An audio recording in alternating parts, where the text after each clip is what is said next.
Quelle est donc votre mission? Quelle est donc votre mission ici, Nelia?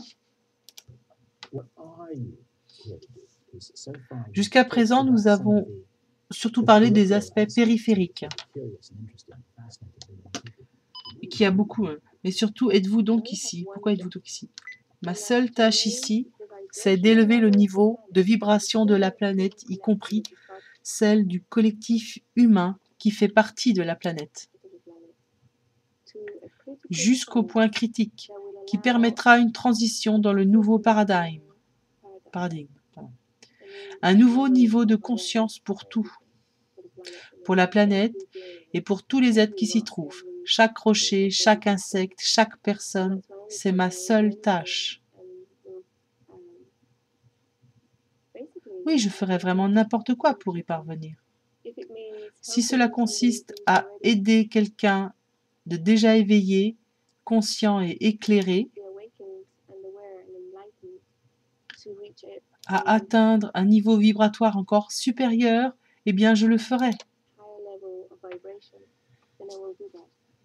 S'il s'agit d'éveiller quelqu'un encore endormi, je le ferai, et d'augmenter son niveau vibratoire, je le ferai. Ou d'aller dans une région pour la nettoyer afin de permettre aux vibrations de se propager correctement. Je le ferai. Je n'ai pas d'attache. Ni ma seule raison d'être ici, c'est d'élever le niveau vibratoire global. Rien d'autre. Bon, j'ai 1 million de questions là-dessus.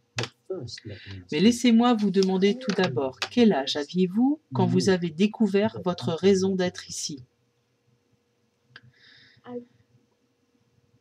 Je l'ai toujours su, mais je ne savais pas comment le dire. Parce que dans mon enfance, nous n'en parlions pas dans la famille. J'avais des parents très rationnels. C'étaient des mathématiciens et des physiciens, des universitaires. Ils ne s'intéressaient pas au spirituel, pas aux vibrations de la planète, ni aux choses de ce genre. Donc, enfant, je n'avais pas de concept me permettant d'expliquer ce que j'étais censé faire ici. J'agissais néanmoins. Si je voyais quelqu'un de souffrant, je m'asseyais près de lui pour élever son niveau de vibration. Je l'ai fait sans y réfléchir pendant toute mon enfance, mon adolescence et plus tard. Vous vous fondiez donc juste dans le contexte et vous guérissiez les gens, vous les aidiez et pour preniez les choses. Oui, oui, en gros c'est ça. Et si je comprends bien, vous avez plus tard effectué une tâche qu'on pourrait considérer comme plus importante, plus fondamentale, de plus grande portée. Exact? Oui, je travaillais toujours en arrière-plan.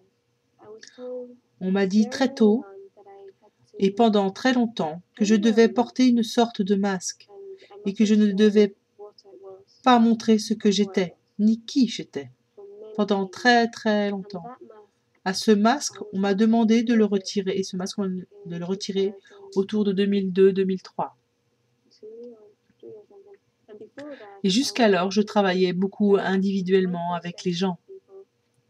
Et je faisais du militantisme psychique, très discrètement, sans en parler à personne.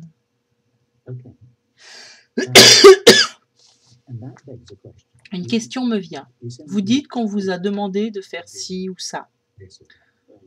Exact. Qui vous l'a demandé? Comment?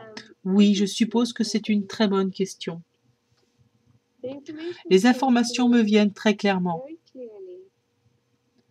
Normalement accompagnées d'événements en synchronisme, que si je le néglige seront répétés et répétés. Par exemple, un livre qui tombe d'une étagère et un enfant répète au même moment une phrase qui correspond au titre. On entend de la radio une chanson qui parle du même sujet. On m'indiquait donc les choses très clairement, mais la plupart du temps en douceur, généralement des choses concrètes, du genre pars au parc, une jeune fille s'assiera près de toi et mangera son déjeuner, elle a besoin que tu t'assoies près d'elle. Je recevais ce renseignement et j'exécutais. Pas de problème, la fille arrivait. Elle correspondait à l'image que j'en avais reçue. Elle venait s'asseoir là, manger son repas, puis partait. C'était tout à fait ça. En prenant cet exemple de la jeune fille sur le banc, vous ne saviez peut-être pas pour elle, et vous ne le saurez peut-être jamais. Exact, je n'ai jamais eu besoin de le savoir. Juste une mission ponctuelle. Et vous êtes toujours absolument sûr,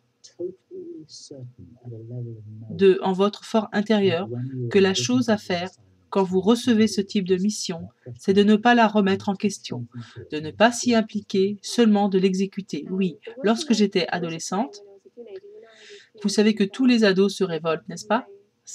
Et une partie de ma vie devait consister à apprendre à être un humain. Il me fallait donc passer par la case révolte. Et je me suis rébellée contre ça. Par exemple, on me demandait « Il faut que tu marches silencieusement ».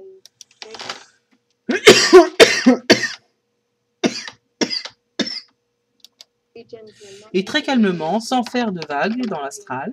Alors j'y allais en hurlant, en chantant, en dansant. Et tout, et tout. J'ai fait beaucoup de bruit dans l'astral. Dans l'astral, oui. Des trucs comme ça, comme une ado. Et à plusieurs occasions, on m'a demandé de faire certaines choses. Et j'ai répondu non, pas d'accord, pas envie. Je regarde la télé ou autre chose, j'écoute de la musique, etc. L'ado type avec sa mère nettoie ta chambre, oui, il cause toujours. Je suis passée par là dans ces domaines aussi.